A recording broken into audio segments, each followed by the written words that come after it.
শিক্ষার্থীরা, আজকে আমি কিছু চলতি সম্পদ নিয়ে তোমাদের সাথে আলোচনায় আসছি।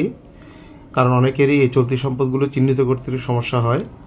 আসলে চলতি সম্পদ বলতে আমরা বুঝবো এক বছরের ভিতরে বা খুব অস্বল্প সময়ের মধ্যে যে সকল সম্পদগুলোকে আমরা নগদ টাকায় রূপান্তর করতে পারবো বা নগদ টাকায় রূপান্তর যোগ্য সে ধরনের সম্পত্তি, যেমন এবার হাতে নগদ বা নগদ তহবিল, এটা আমাদের হাতেই থাকে। ব্যাংক জমা, প্রাপ্য হিসাব, দেনাদার, পুস্তক ঋণ কিংবা বিক্রয় খতিয়ানের জের, এগুলোর যে কোনো একটি থাকতে পারে। এদের যে কোনো একটিকে বোঝাবে।